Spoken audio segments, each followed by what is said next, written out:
Kesadaran mereka yang masih tetap berkutat pada doktrin dan dogma, mengapa kok sulit sekali, Pak? Padahal ini kan ada disuruh gunakan akalmu, gunakan pikiranmu. Itu dalam agama juga diperintahkan. Tapi kenapa kok tetap tidak membangun kesadaran mereka? Ya, semua kan orang tuh bertumbuh dalam ruang dan kesadarannya masing-masing, Mas Dodi. Jadi nggak bisa juga dipaksa. Jadi sekarang tinggal kesadaran kita gitu loh, bahwa mau matangnya lebih cepat nggak sih gitu kan? Caranya gimana? Justru menjadi bodoh. Oke. Justru menjadi bodoh, berhenti baca buku, berhenti searching internet, banyak pulang menemukan pusat dirimu. Disitulah Ka'bahmu berada. Disitulah Baitullahmu berada. Disitulah sumber segala pusat hidup kita tuh sebenarnya ada di situ gitu kan.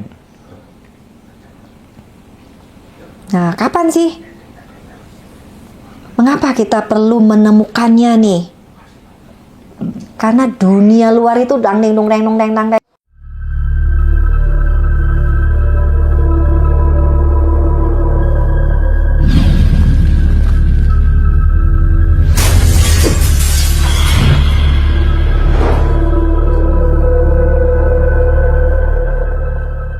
Orang. Tapi pemahaman ini kan masih dianut mayoritas orang, Bu.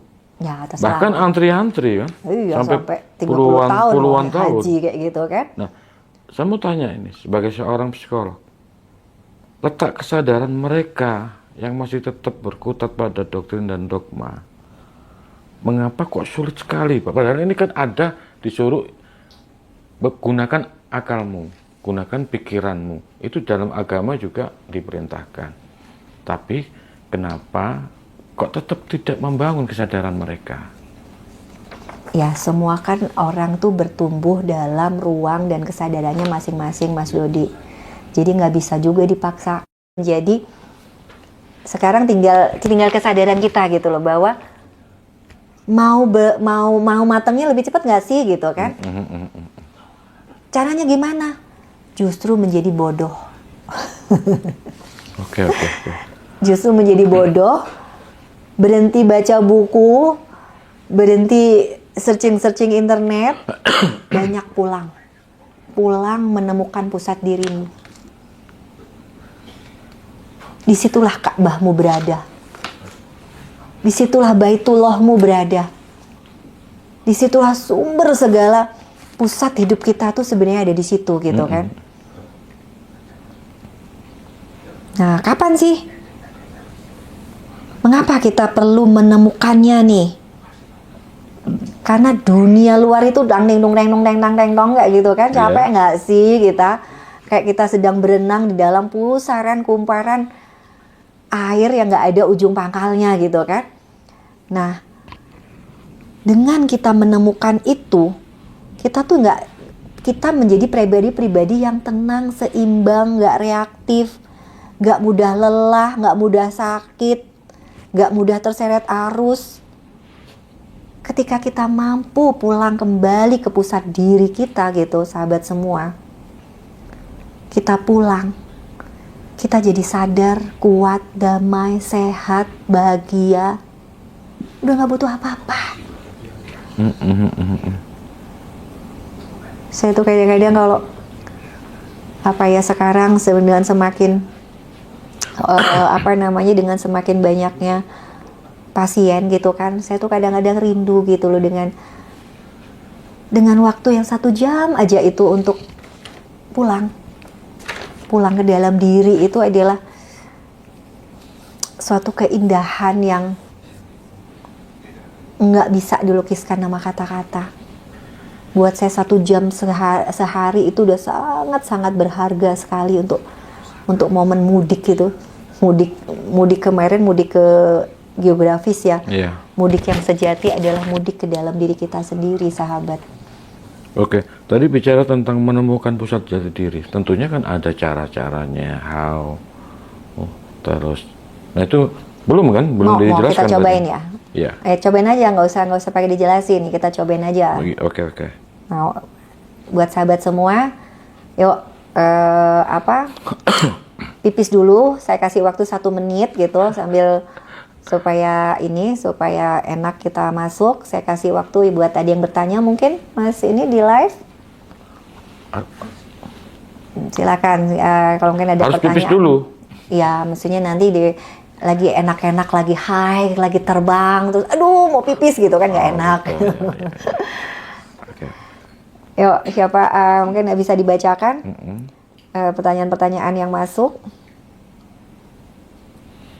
Pertanyaannya, Mas.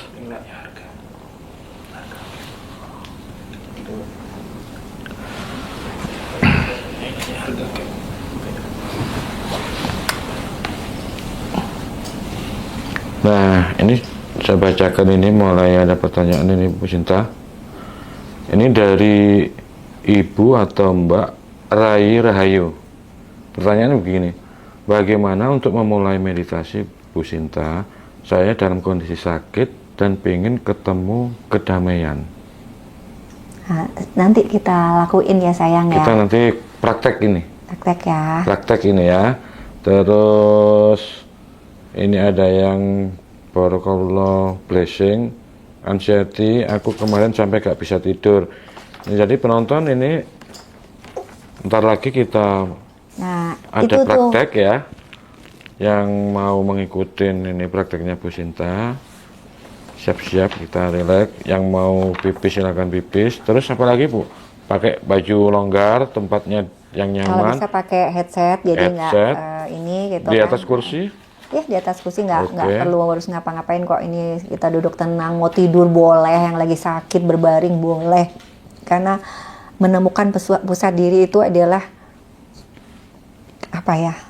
Nggak ada harus begini begitu, enggak gitu kan? Karena dia sudah terinstall di dalam dirimu, tinggal kita mau nggak ke situ gitu kan ya. Jadi contoh tadi nggak bisa tidur, cemas terus, khawatir terus, asam lambung, pusing terus, itu adalah, atau sakit, itu adalah dia sedang keluar dari pusat diri. Yeah. Jadi kalau mau sehat, seimbang, tenang, damai, bahagia, itu masuk lagi dong ke pusat diri. Dan itu bisa dilatih sayang, setiap hari. Nggak perlu waktu lama, 10 menit. Kita kembali ke pusat diri kita. Maka disitulah kita menemukan ketenangan, kedamaian, kebahagiaan. Oke? Oke. Apa lagi? Ini ada yang tanya berapa biaya camp Bu Sinta? Telepon ke admin saya 0851 0543 0330. Oke, nanti mungkin akan dicatat Atau di deskripsi. Ada, atau hubungi Ngaji Roso. Atau hubungi Ngaji Roso juga bisa. Ini ada pertanyaan dari Mas Rudi. Mandi wajib, cara Mbak gimana Mbak? Ini mandi wajib, apa maksudnya ini? Nggak jelas. Terus ini ada Endang Winarsi, meditasi yang benar bagaimana caranya Bu? Meditasi itu sayang, itu sejutaan macam caranya. Dan masing-masing juga membawa meditasi A untuk ini, meditasi B untuk ini, meditasi C untuk ini gitu kan. Di camp kami ngajarin 4 macam meditasi. Meditasi untuk spiritual, meditasi untuk ngeberesin mental, luka-luka batin, inner child masa lalu, meditasi untuk ngeberesin tubuh, dan meditasi untuk ngeblessing bumi. Itu di camp kami ngajarin 4 gitu kan. Nggak ada yang benar dan salah. Semua tergantung kebutuhanmu dan nyamannya di mana. Tapi sebenarnya dari semua meditasi itu hanya satu sebenarnya. Kuncinya tuh apa sih gitu kan? Benang merahnya dari meditasi itu apa? Mampu diem, mampu hening sahabat. Apa yang diheningkan? Nih, pikiran, mental. Aduh, biasanya nih orang, saya sulit konsentrasi Bu Sinta, saya sulit mengosongkan pikiran, pikiran saya melayang-layang. Mesti pikiran, iya. Iya, pikiran emang dari sononya itu udah dinamakan monkey mind. Pikiran monyet Kayak gitu monyet, kan. iya, Lari sana, lari sini, lari sini. Jadi Apa yang harus kita lakukan? Saksikan saja pikiranmu. Dan meditasi itu bukan mengosongkan pikiran, karena pikiran nggak bisa dikosongin. Yang ada adalah kita mampu menyaksikan pikiran-pikiran kita bahwa itu bukan kita. Jadi kalau lari-lari sana sini udah saksikan aja, oh lagi mikir ini. Perasaan juga bukan Lagi kita kayak ya. gitu. Perasaan itu bukan kita, pikiran bukan kita. Nanti kalau udah nggak apa-apa, namanya juga latihan ya. Lari, pikirannya tarik lagi. Lari, tarik lagi gitu kan. Tadi monkey mind. Gimana sih monyet?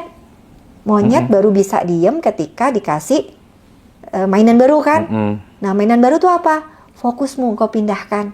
Misal ada yang pakai lilin lah, ada yang pakai cahaya lah, ada yang fokus ke napas. Kalau saya nggak mau pakai obor rampe macam-macam, saya lebih baik pakai nafas gitu. Karena apa? Nafas pun adalah jembatan kita antara tubuh fisik dengan tubuh spiritual kita. Itu gitu ya, inti kunci apa? Dengan Meditasi kata lain, tadi. nafas itu adalah kehadiran Sang Maha Hidup di dalam diri kita. Udah, tarik nafas, hembus nafas. Kalau udah tenang, udah set gitu kan, kembali ke pusat diri. Ini ada yang tanya lagi Bu, saya lanjutin Bu. Alergi gatal 3 hari sekali. Kira-kira penyebabnya apa ya gitu? Ini anak tanya begitu. Kalau alergi itu adalah Apa? siapa yang sedang kau alergikan. Jadi benar-benar refleks apa ya, tubuh itu hanyalah wadah, dia merefleksikan apa di dalam. Siapa yang sedang alergikan? Mungkin suami di samping, mungkin anak itu terhadap orang tuanya gitu kan, mungkin alergi sekolah gitu kan, jadi kalau ke sekolah gatel gitu. Oh gitu ya. Maaf, ini Rike Dia Pitaloka. Ya, mungkin mirip ini Mbak. Ini namanya Bu Sinta Sari. Bukan dikira Rike Dia Pitaloka, Bu. Apa bisa emosi negatif menyebabkan penyakit tubuh, Bu Sinta? Bisa banget sayang. Udah sering, coba deh cek video-video saya sebelumnya. Oke, tentang pesan cinta, bahwa emosi, pikiran itu yang menjadi sebab sakit Anda hari ini. Seringkali saya bilang ini emosi A, ini sakit A, emosi B, ini sakit B, emosi C, sakit C, dan itu tidak pernah tertukar. Itu gitu. Jadi kenapa Anda sakit kanker itu berbeda emosinya dengan orang stroke. Kenapa dia diabetes berbeda dia emosinya dengan orang hipertensi, kan gitu. Kalau semuanya, ya udah semua emosi itu ada dalam dirimu.